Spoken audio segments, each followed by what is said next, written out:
बिस्मिल्लाहिर्रहमानिर्रहीम, अस्सलाम वालेकुम। उम्मीद है आप लोग जहां भी होंगे खैरियत से होंगे। आप यूट्यूब चैनल देख रहे हो, मेरा नाम है अब्दुल रहमान। नाज़रीन, आज हम बात करेंगे तहरीक लब्बैक का धरना जो है दोबारा शुरू हो चुका है और उन्होंने आज जुम्मे के दिन से जो है लॉन्ग मार्च शुरू करना है और इस्लामाबाद तक का जाना है, उन्होंने कहा है। और उन्होंने बाकायदा इस चीज़ का ऐलान किया है कि जी हमारा लॉन्ग मार्च जो है जुम्मे वाले दिन से शुरू होगा और हमने इस्लामाबाद तक धरना लेके जाना है। अब तहरीक तालिबान पाकिस्तान वालों के मुतालबात क्या हैं? 6-7 माह पहले 20 अप्रैल को भी जो है एक मुआहदा तय पाया था हुकूमत और तहरीक लब्बैक पाकिस्तान के दरमियान। उसके बाद उनके धरने ख़त्म हुए थे और उन धरनों में जब से पुलिस की तरफ से लाठी चार्ज किया गया, उसके बाद फायरिंग हुई और कई पुलिस के जवान जो हैं, 2 से 3 पुलिस के जवान जो हैं वो मारे गए थे, उसके बाद शहीद हो गए थे। सॉरी, उसके बाद जो है इसी तरह 2 से 3 जो तहरीक लब्बैक के जो धरने में आए हुए थे लड़के और जो छोटे छोटे मासूम बच्चे थे, उनको भी जो है गोलियां लगी थी और वो भी शहीद हो गए थे। उसके बाद जो है हमारे अदारे भागे थे और हमारी हुकूमत जो है हमेशा की तरह जो सोई हुई होती है वो भागी थी और उसके बाद उनके साथ एक मुआहदा किया था। अभी तक उस मुआहदे की पासदारी नहीं हो सकी और उस मुआहदे पे जो अमल दरामद नहीं हो सका और जो जो उस टाइम में मुतालबात रखे गए थे वो अभी तक पूरे नहीं हो सके। और उस टाइम ये भी कहा गया था कि जी जितने भी मुकदमात हैं उनको ख़त्म कर दिया जाएगा और साद रिजवी को भी जो है रिलीज कर दिया जाएगा धरना जब आप लोग ख़त्म करेंगे। लेकिन अब 6 महीने हो चुके हैं और साद रिजवी जो कि खादिम हुसैन रिजवी के जो बेटे हैं और इस टाइम तहरीक लब्बैक को जो है चला रहे हैं और उनके आप कह लें कि चेयरमैन इस जमात के, उनको अभी तक जो है रिलीज नहीं किया गया।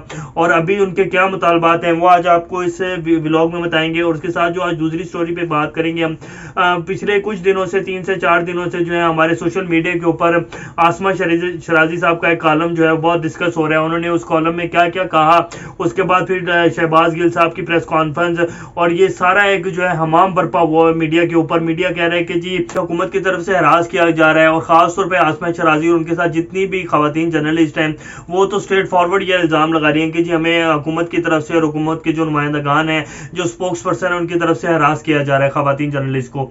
और इसी तरह से कुछ इल्ज़ाम जो है डॉक्टर शहबाज गिल ने और उनके सवालात उन्होंने उठाए हैं। बड़ी हार्ड प्रेस कॉन्फ्रेंस थी उनकी, उन्होंने क्या क्या कहा है ये सारी तफसीलात आपको बताएंगे। इससे पहले अगर आप लोगों ने चैनल को सब्सक्राइब नहीं किया तो रेड बटन को प्रेस कर लें और बेल आइकॉन को भी प्रेस कर लें ताकि लेटेस्ट अपडेट्स आप लोगों को मिलती रहे और ये जो हमारा ताल्लुक है ऐसे ही जुड़ा रहे।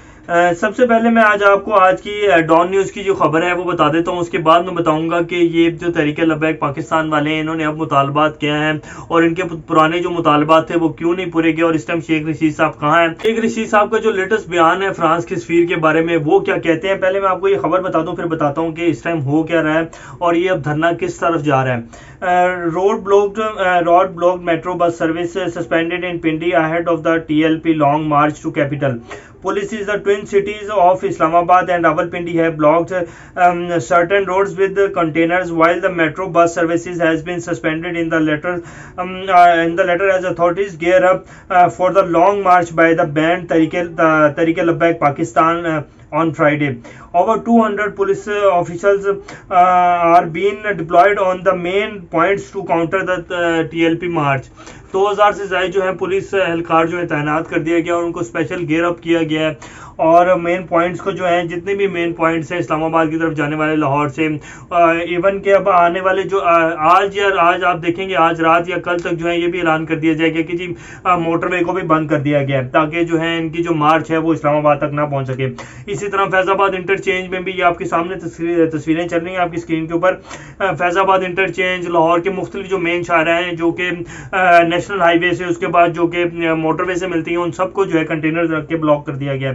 तो ये इस टाइम की सिचुएशन है। अब मैं आपको थोड़ा सा बताता जाऊं कि जब 20 अप्रैल 2021 को जो मुआहदा हुआ था तहरीक लब्बैक पाकिस्तान और हुकूमत के दरमियान, उस मुआहदे की शिकें क्या थी, उस पर एक ये वीडियो है शेख रशीद साहब की, ये आप सुन लें फिर मैं बताता हूँ कि इस मुआहदे के ऊपर अमल हुआ है या नहीं हुआ है। और तहरीक लब्बैक पाकिस्तान के दरमियान इत्तेफाक राय से तय कर लिया है कि फ्रांसीसी सफीर की मुल्क बदरी की करारदाद आज 20 अप्रैल को पार्लियामेंट में पेश की जाएगी। पूरे मुल्क से बशमूल रहमतुल आलमीन मस्जिद धरना खत्म किया जाएगा जबकि मुकदमात, इखराज और फोर्थ अब ये वीडियो आप लोगों ने सुन लिया। इसमें शेख रशीद साहब बैठे हैं, तरीके लब्बैक पाकिस्तान के कुछ लोग बैठे हैं और कुछ हमारे सियासी जो हैं हुकूमत के कुछ अरकान बैठे हुए हैं। इसमें शेख रशीद साहब जो कि मुआहिदा जो साइन हुआ है उस पर ये कह रहे हैं कि 20 अप्रैल 2021 को फ्रांसीसी सफीर की करारदाद जो है पार्लियामेंट में पेश कर दी जाएगी। उस करारदाद का मतन ये है कि जी उसको जो है मुल्क बदर कर दिया जाएगा। ये मुतालबा था मेन जब फ्रांस की तरफ से जो है हुज़ूर सल्लल्लाहु अलैहि वसल्लम के खाके शाये किए गए थे, तो तरीके लब्बैक पाकिस्तान और जितने भी हमारे खास तौर पर तरीके लब्बैक पाकिस्तान वालों का ये मुतालबा था कि जी फ्रांसीसी सफीर जो है उसको मुल्क वापस भेजा जाए और उनको जो है एक पैगाम दिया जाए कि हमारे मुल्क के हमारे हुज़ूर सल्लल्लाहु अलैहि वसल्लम के खिलाफ अगर कोई ऐसी गुस्ताखाना या ऐसे कुछ भी अगर दोबारा अमल आप ऐसा करेंगे तो इससे भी ज्यादा हार्श जो है भी अपना वो लेंगे, पॉइंट ऑफ व्यू लेंगे, इससे भी ज्यादा सख्त रद्द-ए-अमल जो है हम आप लोगों को देंगे। तो वो एक उनका मेन मुतालबा था। तो उसमें वो कह रहे हैं कि जी ये पार्लियामेंट में करारदाद पेश की जाएगी, उसके बाद पूरे मुल्क से जो है धरना खत्म किया जाएगा समेत रहमतुल्लिल आलमीन जो मस्जिद है जो कि लाहौर में है, इनका हेडक्वार्टर है तरीके लब्बैक पाकिस्तान वालों का, वो भी धरना खत्म किया जाएगा। जबकि मुकदमात का इखराज, जितने भी मुकदमात दर्ज किए गए हैं तरीके लब्बैक पाकिस्तान के जितने भी कारकुनों को गिरफ्तार किया गया था और इसके बाद तरीके लब्बैक पाकिस्तान के ऊपर भी जो मुकदमात दर्ज किए गए थे उनको भी खारिज किया जाएगा और इसके साथ साथ फोर्थ शेड्यूल, नए और पुराने फोर्थ शेड्यूल के जो मुकदमात हैं उनको भी खत्म किया जाएगा। तो इन तीनों जितने भी ये मुआहिदा था, जो भी मुआहिदा था, इसके ऊपर बिल्कुल भी अमल दरामद नहीं किया गया हुकूमत की तरफ से। ना तो फ्रांसीसी सफीर को जो है यहाँ से वापस भेजा गया, ना जो मुकदमात हैं उनको खारिज किया गया, ना फिर जो मुकदमा तो खैर खारिज कर दिए गए थे लेकिन जो फोर्थ शेड्यूल के मुकदमा थे उनको भी खारिज नहीं किया गया और तरीके लब्बैक पाकिस्तान को जो बैन किया गया था वो मुकदमा भी खारिज नहीं किया गया। उसके बाद जो साद रिजवी साहब को कहा था कि जी हम आप जैसे ही धरना खत्म करेंगे हम इनको भी रिलीज कर देंगे, उनको भी अभी तक रिलीज नहीं किया गया। तो उनके तो मुतालबे बिल्कुल ठीक है। हुकूमत ने पहले भी जो है हटदर्मी दिखाई और शेख रशीद साहब ने तो बाकायदा ये बयान भी जो है वो जारी कर दिया कुछ दिन पहले कि जी हम जो है फ्रांसीसी सफीर को जो है वापस नहीं भेज सकते हैं और इससे हमारे जो हमारे एक ताल्लुकात हैं वो खराब हो जाएंगे। बहरहाल अब तरीके लब्बैक पाकिस्तान वालों ने अपने धरने का आगाज कर दिया और पूरे लाहौर को जो है वो सील कर दिया गया कंटेनर्स रखकर। अब देखें इसके ऊपर आगे क्या बनता है, लेकिन हमारी हुकूमत और हमारे अदारों की आंखें तब खुलती हैं जब जो कोई भी तसादुम या कोई भी जाने ज़ाया हो जाती हैं, उसके बाद मुआहदे भी करना याद आ जाते हैं और उसके बाद इनकी फुर्तियाँ भी देखने वाली होती हैं। तो अब देखें अब इसके ऊपर क्या बनता है। अल्लाह ना करे इन धरनों में या इस मार्च में कोई भी ऐसा वो हो इंसिडेंट हो जिससे जो मासूम लोग हैं उनकी जानें चली जाएं। और मैं थोड़ा सा जितने भी हमारे तरीके लब्बैक वाले भाई हैं उनको भी कहना चाहूँगा, रिक्वेस्ट करना चाहूँगा कि आप लोग प्रोटेस्ट करें आप लोग, लेकिन ये प्रोटेस्ट जो है इससे किसी का भी जानी और माली नुकसान नहीं होना चाहिए। ये हमारा मुल्क है। अगर हम किसी की दुकानों को जलाते हैं या गाड़ियों को जलाते हैं जैसे कि पिछले धरने में हुआ था, इवन के पुलिस की गाड़ियाँ, उसके बाद लोगों की गाड़ियाँ भी तोड़ी गई थी धरने में, कुछ लोग मुश्तिल हो गए थे, कुछ हमारे भाई मुश्तिल हो गए थे तो उन्होंने गाड़ियाँ भी तोड़ी और पुलिस वालों को भी मारा, ज़द-ओ-क़ौफ़ भी किया, इवन कि काफ़ी ज़्यादा पुलिस वाले जो हैं ज़ख्मी भी हो गए थे और कुछ पुलिस वालों को तो हिरासत में भी ले लिया था तरीके लब्बैक वालों ने। तो इस तरह की कोई भी कार्रवाइयाँ जो हैं इनसे गुरेज किया जाए। ये हमारा मुल्क है, इसके अमन और सुकून के हम जिम्मेदार हैं और ये हमारे ही भाई बहन होते हैं जिनकी हम जो माली और जानी नुकसान पहुँचाते हैं, गाड़ियाँ तबाह करते हैं, कारोबारों को नुकसान पहुँचाते हैं। तो इस चीज़ से परहेज़ करें। तो प्रोटेस्ट करना हमारा हक है लेकिन इन सारी चीज़ों और इन सारी कार्रवाइयों से जो है परहेज़ करें ताकि मुल्क का जो है नुकसान ना हो और ना ही हमारा जो इमेज जो है पहले एक बड़े मुल्क का जो हमारा इमेज है बड़ा ख़राब है बाहर के मगरबी मीडिया में और ऊपर FATF की जो तलवार अभी तक हम पे लटक रही है। तो वो इस इमेज को जो है जो बड़ी मुश्किल से कुछ पिछले 2 से 3 सालों में बेहतर होना शुरू हुआ है, इस इमेज को जो है ख़राब करने की कोशिश ना करें।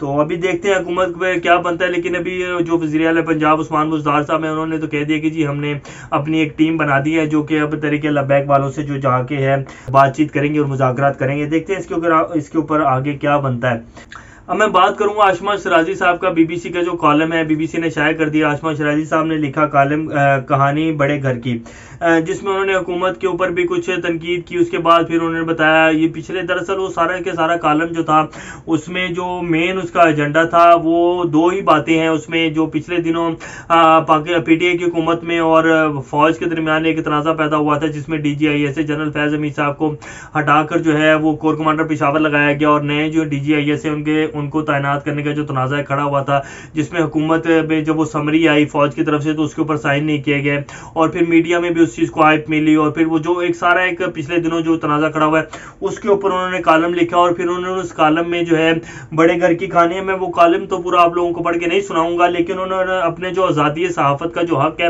वो पूरे का पूरा अदा किया इस कॉलम में।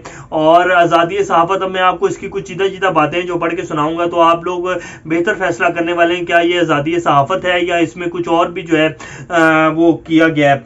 अब वो इसमें वो कह रही हैं जो इसकी मेन जो बातें थी इसमें, एक तो फौज की तरफ हुकूमत में जो है खुलेआम उन्होंने तनकीद की है कि हुकूमत ने बड़ी कोशिशें की और अपना एक ऊपर से हाथ रखने की कोशिश की फौज के ऊपर, लेकिन वो कामयाब नहीं हो सके। अब एक तनाज़ा पैदा हो गया, अब एक सर्जन शुरू हो गई है, आने वाले दिनों में इसके ऊपर कुछ ना कुछ आप लोग लाजमी देखेंगे। उसके साथ साथ फिर उन्होंने कहा मैशियत यूं संभलने वाली नहीं है, आज भी मिसाके मैशियत पर बात हो सकती है। ऑपोजिशन की दो बड़ी जो सियासी जमातें हैं उन्हें इन हाउस तब्दीली के ऑप्शन को इख्तियार करना चाहिए। तो इस तरह के मशवरे दिए जा रहे हैं। अब यही ऑपोजिशन की दो बड़ी जमातें हैं जिन्होंने पाकिस्तान को पिछले 20 साल में यहाँ पहुँचा दिया है। इन्होंने ही इतने कर्जे लिए, इन्होंने ही FATF में पाकिस्तान को ग्रे लिस्ट करवाया, और इन्होंने क्या अच्छाई की है ऑपोजिशन जमातों ने। और जो इतना नवाज शरीफ साहब की हुकूमत में जो इतने अरब डॉलर का जो है कितना बड़ा हम पर कर्जा लिया गया, उसके बाद इसहाक डार साहब जो है इश्तिहारी मुजरिम करार दे दिए गए हाई कोर्ट की तरफ से, और नवाज शरीफ साहब भी जो है बीमारी का बहाना करके बाहर गए हैं और अब वो वापस आने का नाम नहीं ले रहे। तो ये वो दो ऑपोजिशन की सियासी जमातें हैं जिन्होंने जो है मिसाके मैशियत करना है और आके जो है पाकिस्तान की मैशियत को संभालना है। इन लोगों के पास तो पिछले 30 साल थे, तब इनसे कुछ नहीं हुआ, तो अब इन लोगों ने क्या करना है। बहरहाल इस तरह के मशवरे दिए गए। और फिर लास्ट में जो सबसे ज्यादा एक मैं इसको कहूंगा कि थोड़ी सी गैर मुनासिब बात है जो कि आसमा शिराजी साहब ने की।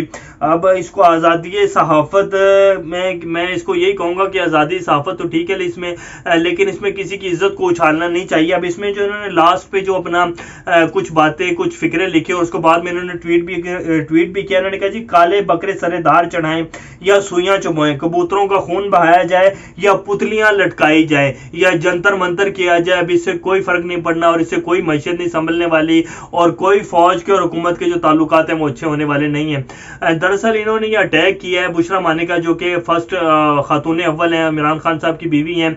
उनका एक बैकग्राउंड है, वो एक आप इसको कह लें सूफीज़म को मानती हैं। इसको जिस तरह से इन्होंने कोट किया है आसमा शिराजी साहिबा ने कि काले इल्म से मिलाकर और उनकी रूहानियत को एक रूहानी उसके हिसाब में है वो, और वो उनका अपना एक अकीदा है कि वो दरबारों के ऊपर जाती हैं और वो जैसा भी है इसको एहतराम करना चाहिए, ना कि उसको काले जादू के साथ मिलाकर पुतलियां चढ़ाई जाएं, सुइयां चुभोई जाएं, काले कबूतरों को किया जाए और काले जो बकरे उन्हें सरे दर चढ़ाया जाए। तो इस तरह की बातें करना और अब ये कहें कि जी मैं तो आज़ादी सहाफ़त के हक में जो थी और मैं तो आज़ादी सहाफ़त के हक में जो मर्जी बात करते जाऊँ तो उसके ऊपर कोई तनकीद नहीं आनी चाहिए। तो अब जब हुकूमत के अरकान की तरफ से तनकीद की जा रही है तो वो फिर उनको लग रहा है कि जी मुझे जो ख़वातीन जर्नलिस्ट हैं उनको हरास किया जा रहा है। तो ये इस तरह के कुछ कहानी है। जब आपको इख्तिलाफ राय का हक है और आप जो मर्जी आए कह सकती हैं और लिख सकती हैं और अपने प्रोग्राम में और अपने ट्विटर में जो मर्जी लिख सकती हैं, तो इसी तरह हुकूमत के भी जो नुमाइंदगान है, जो तर्जुमान है, उनको भी हक है कि वो जिस तरह मर्जी चाहे खुद को डिफेंड करें और जिस तरह के मर्जी सवालात करें। तो आपको उसके ऊपर मसला नहीं होना चाहिए। हरासमेंट तो इसका मुझे नहीं समझ आता। बहरहाल खैर ये आजकल हमारे मीडिया पर चल रहा है और अब आप लोग बेहतर फैसला करने वाले हैं कि कौन सच्चा और कौन झूठा है। आज तक के लिए इतना ही। इंशाल्लाह नेक्स्ट खबरों के साथ दोबारा आप लोगों के सामने हाजिर होंगे। तब तक अपना और गिरदनवा के लोगों सबका ख्याल रखिएगा और चैनल का भी ख्याल रखिएगा। अल्लाह हाफिज़।